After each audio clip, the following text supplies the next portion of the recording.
السلام علیکم ورحمۃ اللہ وبرکاتہ لک الحمد یا اللہ الصلاۃ والسلام علیک یا رسول اللہ الصلاۃ والسلام علیک یا حبیب اللہ صلی اللہ تعالی علیہ وسلم۔ دوستو، میں محمد اسماعیل حسین نوری اور آپ دیکھ رہے ہیں ہمارا چینل شریعت مطہرہ کا حکم اور کیوں۔ میرے بھائی کا ایک سوال ہے کہ میڈیکل انشورنس یعنی ہیلتھ انشورنس کروانا جائز ہے یا نہیں جائز ہے۔ دوستو، ہیلتھ انشورنس کر سکتے ہیں یا نہیں کر سکتے ہیں، اس کے بارے میں اعلیٰ حضرت کا قول کیا ہے، نبی کریم صلی اللہ تعالیٰ علیہ وسلم کی حدیث پاک کیا کہہ رہی ہے اور قرآن مجید کا فرمان کیا ہے، آئیے ہم اس کو سنتے ہیں۔ ایک بھائی نے جو سوال کیا ہے اس کا کہنا یہ ہے کہ آج کل میڈیکل اور جو ہے ہاسپٹل میں رقم اتنے زائد کر دیے ہیں کہ ایک انسان کے علاج کے لیے بہت ہی مشکل ہو جاتا ہے، اور اس کے لیے اگر ہم انشورنس کرنا چاہیں تو یہ جائز ہے کہ نہیں جائز ہے، کیونکہ انشورنس کی وجہ سے پیسہ کم لگتا ہے اور اس میں کمپنی کی طرف سے مدد ملتی ہے۔ تو دوستو، میں آپ کو بتا دوں کہ مذکورہ صورت کے جوئے پر مشتمل ہونے کی وجہ سے ہیلتھ انشورنس کروانا جائز نہیں، کیونکہ ہیلتھ انشورنس میں اپنے مال کو خطرے میں پیش کیا جاتا ہے، یعنی بیمار ہونے کی صورت میں تو کمپنی کی طرف سے علاج وغیرہ کے پیسے مل جائیں گے، جبکہ بیمار نہ ہونے کی صورت میں اپنی جمع کرائی گئی رقم ہی واپس نہیں ملتی، اور یہ جوا ہے جو ناجائز و حرام ہے۔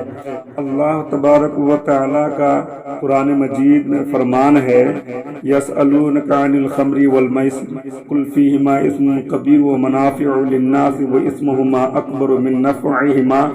تم سے شراب اور جوئے کا حکم پوچھتے ہیں، تم فرما دو کہ ان دونوں میں بڑا گناہ ہے، اور لوگوں کے کچھ دنیاوی نفع بھی، اور ان کا گناہ ان کے نفع سے بڑھ کر ہے، بڑا ہے۔ سورہ بقرہ پارہ نمبر 2 آیت نمبر 219 کی یہ آیت کریمہ ہے۔ اور ایک جگہ اللہ تبارک و تعالیٰ کا فرمان ہے، یا ایھا الذین آمنوا انما الخمر والمیسر والانصاب والازلام رجس من عمل الشیطان فاجتنبوہ لعلکم تفلحون۔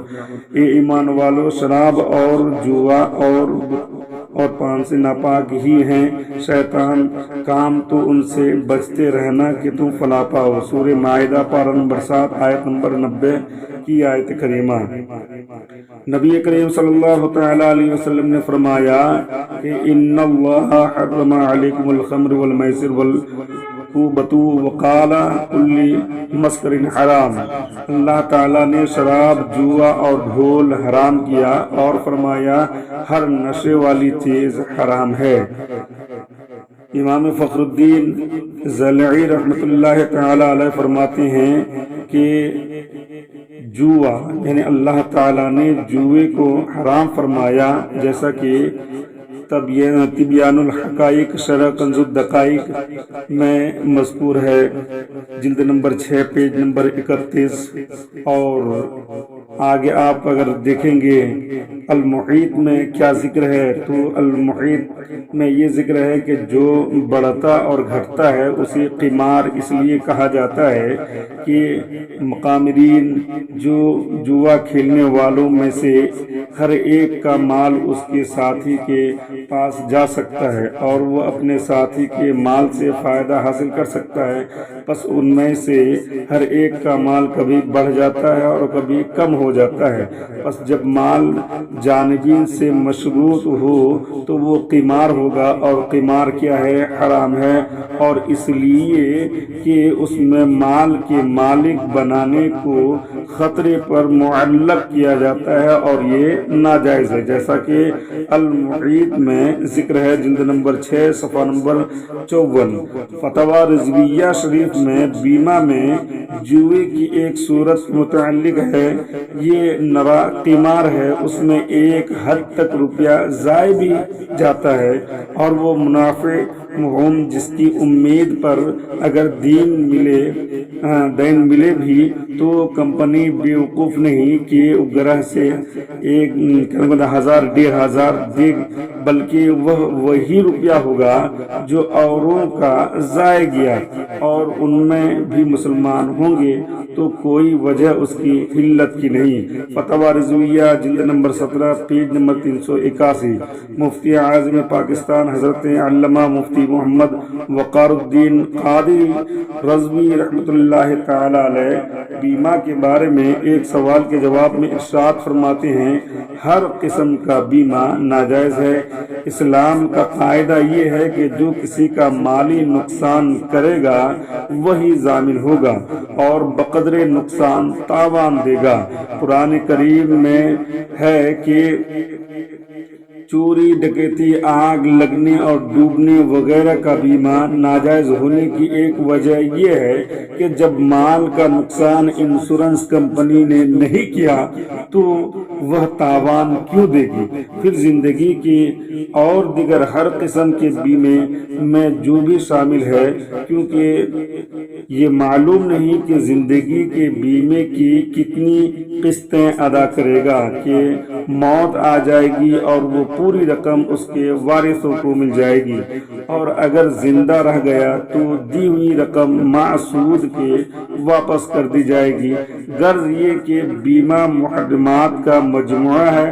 اب یہ کہا جا رہا ہے کہ ایک دوسرے کی مدد کرنے کے لیے لوگوں سے جو روپیہ لیا جاتا ہے وہ ان لوگوں کو دے دیا جاتا ہے جن کا نقصان ہوتا ہے۔ اگر یہ صحیح ہے تو جتنا روپیہ وصول کیا جاتا ہے وہ ان لوگوں کی اجازت سے ہے جن سے لیا گیا ہے۔ اگر نقصان زدہ لوگوں میں تقسیم کر دیا جائے تو پھر انشورنس کمپنیاں کروڑوں روپے کہاں سے کماتی ہیں؟ معلوم ہوا یہ عذر صرف لوگوں کو بیوقوف بنانے کے لیے گھڑے گئے ہیں۔ وقار الفتاویٰ جلد اول پیج نمبر 240۔ کفار سے قمار کے مباح ہونے کی شرط فتح القدیر کے حوالے سے بیان کرتے ہوئے علامہ ابن عابدین شامی رحمۃ اللہ تعالی علیہ فرماتے ہیں کہ ظاہر یہی ہے کہ کفار کے ساتھ قمار کا مباح ہونا مسلمان کے فائدے پانے کے ساتھ مقید ہے، اور اصحاب نے درس میں یہ لازم کیا ہے کہ ان کی مراد سود اور جوئے کے جواز سے یہ ہے کہ جب زیادت مسلمان کو حاصل ہو جائے، علت پر نظر کرتے ہوئے۔ الدر المختار و رد المحتار کتاب البیوع باب الربا، مطلب پیج نمبر 186۔ فتویٰ رضویہ شریف میں اعلیٰ حضرت امام احمد رضا خان فاضل بریلوی ایسی بیمہ کمپنی کے متعلق جس کے مالک نصرانی مذہب کے ہیں ایک سوال کے جواب میں ارشاد فرماتے ہیں، یہ بالکل قمار ہے اور محض باطل کہ کسی عقد شرعی کے تحت میں داخل نہیں۔ ایسی جگہ عقود فاسدہ بغیر عذر کے جو اجازت دی گئی وہ اس صورت سے مقید ہے کہ ہر طرح ہی اپنا نفع ہو، اور یہ ایسی کمپنیوں میں کسی طرح متواقع نہیں، لہذا اجازت نہیں۔ کما حق المحقق اور فتح القدیر فتویٰ رضویہ جلد نمبر 17 پیج نمبر 365۔ صدر الشریعہ بدر الطریقہ حضرت علامہ مولانا مفتی امجد علی اعظمی رحمۃ اللہ تعالی علیہ فرماتے ہیں، کفار سے اس طرح پر عقد فاسد کے ذریعے رقم حاصل کرنے میں جواز اسی وقت ہے جبکہ نفع مسلم کا ہو۔ فتویٰ امجدیہ جلد نمبر 3 پیج نمبر 238۔ تو معلوم یہ ہوا کہ ہیلتھ انشورنس کرنا یہ علماء کرام نے اس کو جو ہے ناجائز قرار دیا ہے، جواز کا فتویٰ نہیں ہے، اس لیے اس سے بچنا ہمارے لیے لازم ہے۔ واللہ اعلم بالصواب۔ السلام علیکم ورحمۃ اللہ وبرکاتہ۔